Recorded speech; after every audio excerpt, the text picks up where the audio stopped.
coming to the stage. Very funny guy. So excited to have him on the show. Give it up for Noel Casler. How you guys doing tonight? All right. My name's Noel. I wish it was Noel, but I come from a poor family. We couldn't afford the umlauts. I recently converted to Buddhism, just in case you're wondering if I don't do any killing up here tonight. That's the reason. I know that joke's not that funny, but I just wanted to say it. I live with my girlfriend. Everything's wonderful, except she's always buying new furniture. Problem is, she never gets rid of the old stuff. Came home the other day, it was like an episode of Storage Wars. Storage Wars is a show for like people that think Pawn Stars is too highbrow, I think. But anyway, I said, babe, have you seen my phone? She goes, yeah, look on the coffee table. I said, which one? The one in the bedroom, the kitchen, or the bathroom? We got more coffee tables than Starbucks. I keep waiting for random dudes to come over and pretend to write screenplays on them.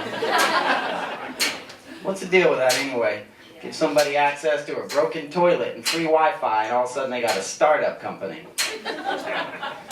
My last girlfriend was a hipster and a hoarder.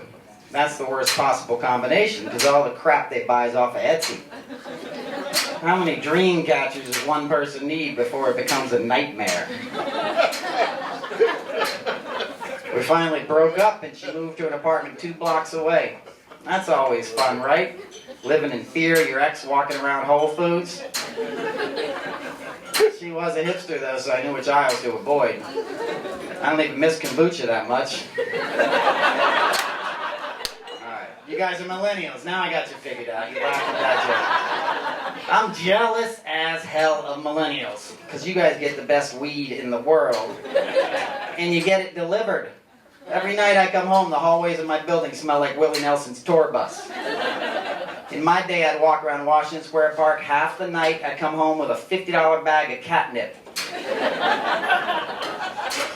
And you guys get horny smoking all that kind, bud? You got dating apps. Yeah, full of horny women that are ready to come over. You know, swipe right and they're at your door in 20 minutes. DTF. Down to fool around. In my day, DTF meant dating takes forever. In my father's day, DTF meant don't try anything funny. In my grandfather's day, DTF meant don't even think about it, Franklin. Unless you marry me first or liberate France.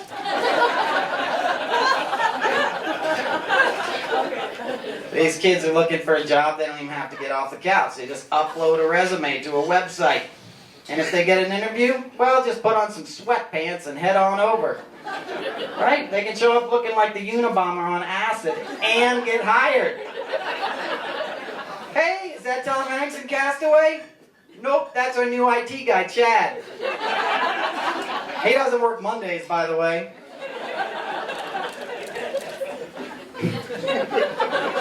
These guys know what I'm talking about, don't you? Yeah, exactly. Well, I work in live television. I've done that for the last 20 years. I work in TV production in the talent departments, taking care of all the performers. It's kind of like herding cats, if cats had publicists and massive egos. I did 6 seasons of the Celebrity Apprentice finale. Oh, yeah, you can see where this is going. My job was taking care of the Trump family, too. Yeah, Don Jr., Omarosa, Melania. It was like a freaking Mensa meeting every day.